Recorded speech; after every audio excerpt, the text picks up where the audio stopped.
Good evening, ladies and gentlemen, and welcome to the English News Bulletin from Alexandria Channel. The 50-member committee entrusted with amending Egypt's constitution decided in its Monday session that amendments to articles would be adopted by a 75% approving vote. The committee agreed to settle procedural matters through a simple majority vote, yet regarding controversial articles that do not receive full consensus, the committee would postpone the debate for 24 hours and afterwards make the final decision through a 75% vote.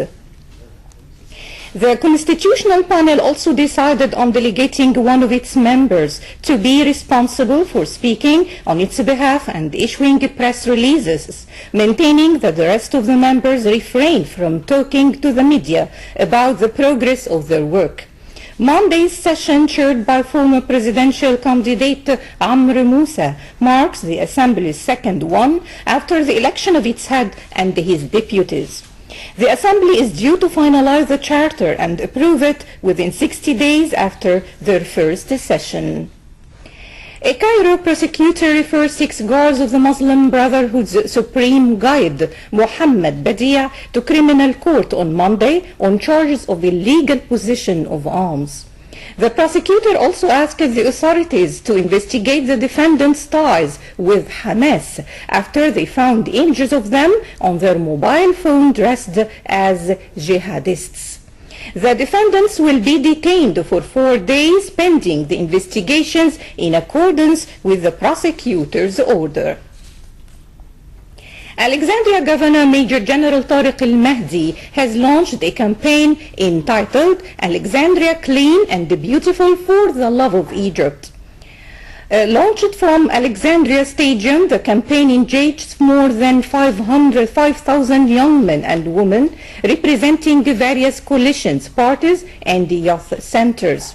The plan divides the Alexandrian streets crosswisely, beginning from the first point in the sea and ending at the last point in the desert. The leading points will start in 40 youth centers covering the city of Alexandria. The cleaning process includes painting walls, pavements borders, and removing distorting writing and paintings off walls. Fountains and murals will be dealt with technically under the chairmanship of the Dean of the Faculty of Fine Arts, Professor Dr. Mohammed Shaker.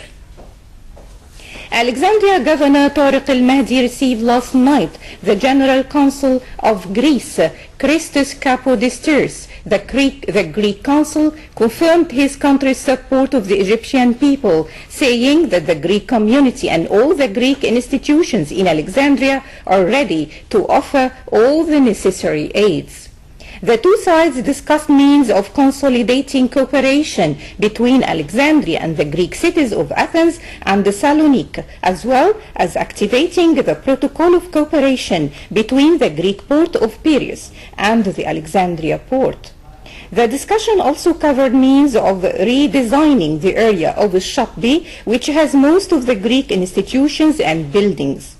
The governor expressed his wish to meet members of the Greek community to listen to their suggestions regarding cooperation between the two sides. The former building of Alexandria Governorate, which was burnt down during the January Revolution, is to be handed over to the Antiquities Directorate in Alexandria.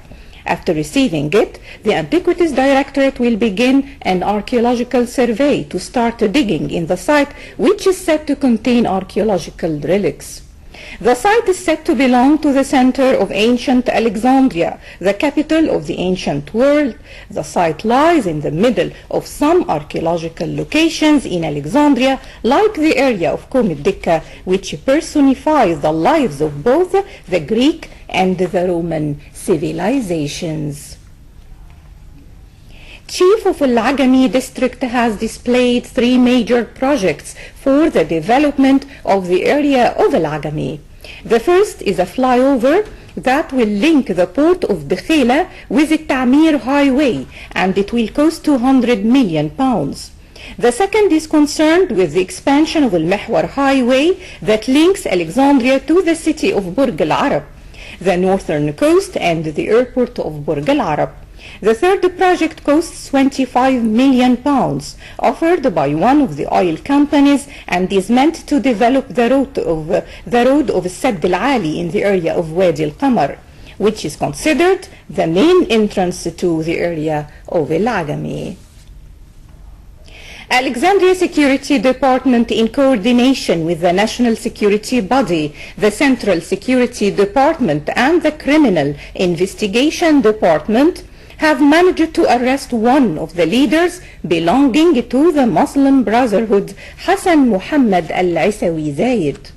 A statement issued by Alexandria Security Department has mentioned that al-Isawi, who works as the director of the Western Educational Department, is a leading member of the Muslim Brotherhood who was accused of inciting violence. Alexandria Security Forces has failed an armed robbery of a post office in the area of Sidi Bishr. Officials of Sidi Bishr post office were in their offices this morning when a group of masked men carrying machine guns forced their way in demanding the amounts of cash money available. Officials tried to delay them, arguing that they were trying to collect the cash money.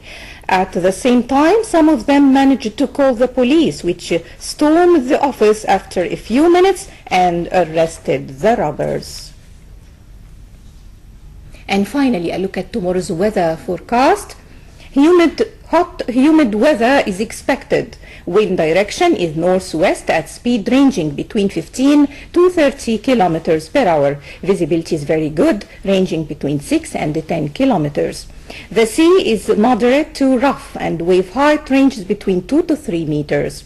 Expected temperatures for tomorrow in some cities: Alexandria high of 28, low 19, Beira 26, 20, and finally Matruh high of 27 and low 19. That's all for tonight, ladies and gentlemen. Thank you for following. This is Wafاء البنا. Now back to my colleague Muhammad Abu Naga and the program Alexandria Today.